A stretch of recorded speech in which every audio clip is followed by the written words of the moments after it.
Ya, halo anak-anak, saat ini kita akan belajar di bab yang baru, yaitu tentang zat, wujud, dan perubahannya. Materi ini kalian akan dapat mengidentifikasi sifat berbagai jenis zat, dapat mengidentifikasi wujud suatu zat, dan membedakan kohesi adhesi berdasarkan pengamatan ya. Bisa kalian nanti coba di rumah jika ada kegiatan yang bisa kita lakukan. Ini adalah peta konsep yang akan kita pelajari di bab 2 ya. Zat, wujud zat, dan perubahannya. Kita akan mempelajari yang pertama itu sifat. Sifat itu ada dua, ekstensif dan intensif ya. Kemudian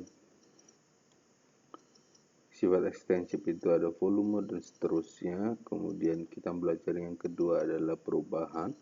Ya, perubahan itu ada dua, perubahan kimia dan perubahan fisika. Ini ada contoh-contohnya. Kemudian yang ketiga adalah klasifikasi, ya, mana yang dinamakan unsur, campuran, dan senyawa.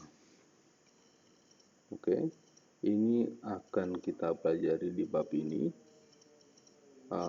Silahkan kalian perhatikan dengan seksama, ya, apa saja sih yang akan kita pelajari.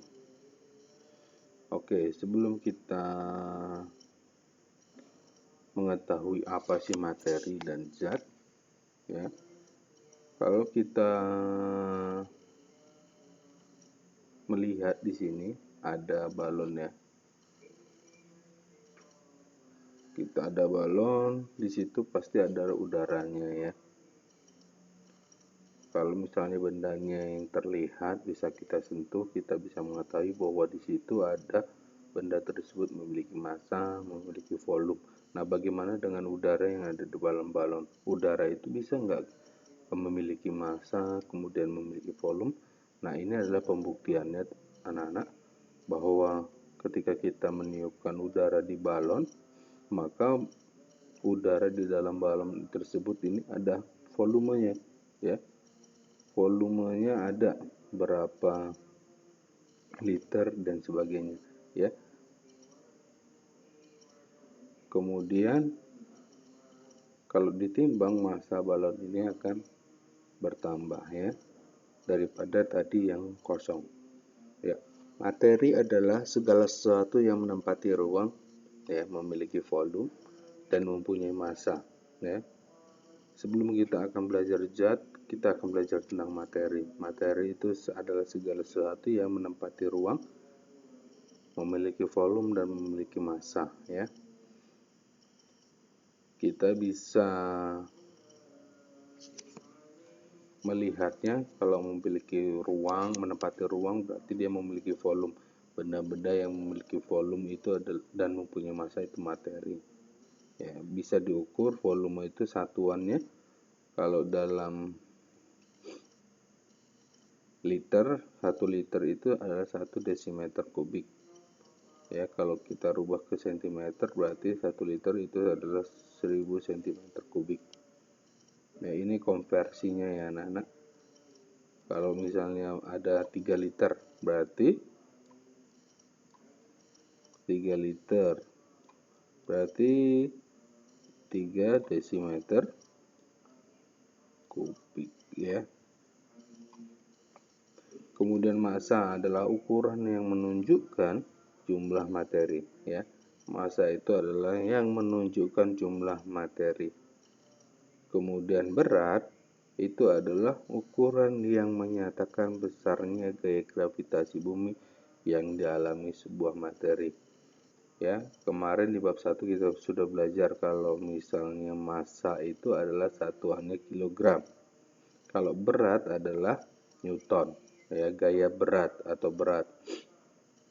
Kalau massa, karena dia massa itu adalah ukuran jumlah materi, dimanapun tempatnya massa ini adalah tetap ya, tetap ya, tetap. Sedangkan berat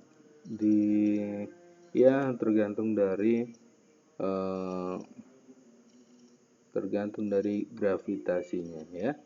Kalau dia di bumi, maka gravitasi bumi W sama dengan M kali G, massa dikali gravitasi. Massanya berapa dikali G, percepatan gravitasi. Percepatan gravitasi nilainya ini 9,8 atau biasanya dibulatkan menjadi 10 ya. Kalau misalnya dia masanya kita bulatkan ini menjadi 10 ya, 10 meter per sekon kuadrat. Oke, kalau misalnya ada benda masanya 2, berapa beratnya? Berarti 2 dikali kita bulatkan 10, 20 Newton ya. Ini jika di bumi. Jika di bulan beda lagi. Kalau massa dia tetap, kalau berat dia tergantung dari gravitasinya, dipengaruhi ya.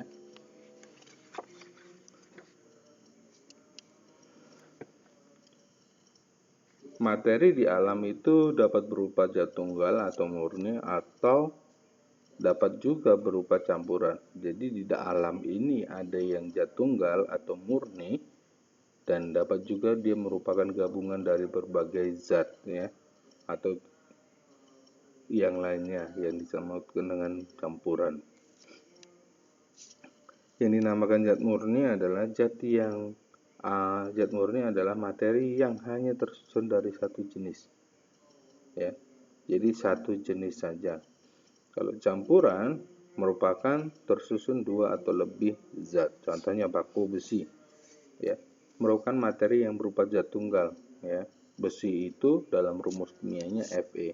Jadi baku besi itu hanya satu jenis, yaitu Fe, itu adalah unsurnya. Kalau misalnya yang campuran apa Pak? Ya udara. Udara adalah materi yang terdiri dari berbagai jenis zat ya. Kita bisa melihatnya udara itu bisa tersusun dari nitrogen, oksigen, hidrogen, karbon dioksida, dan lainnya. Oke, kalian bisa membedakan kalau dia misalnya murni berarti satu zat, kalau campuran berarti 2 atau lebih. Nah, wujud zat, materi yang mempunyai sifat-sifat tertentu disebut dengan zat ya. Jadi materi itu adalah segala sesuatu yang memiliki massa dan menempati ruang ya, itu memiliki sifat yang dinamakan zat. Nah, wujud zat itu ada 3. Ini adalah sudah kalian pelajari di SD, yaitu padat, cair, dan gas ya. Ini cair ya anak-anak. Padat, cair, dan gas. Ini adalah 3 wujud zat: padat, cair, dan gas. Nah, demikian pembelajaran kita kali ini, yaitu tentang materi, apa itu materi, dan wujud zat. Jika ada yang ingin ditanyakan, silahkan tinggalkan di kolom komentar. Oke, selamat belajar.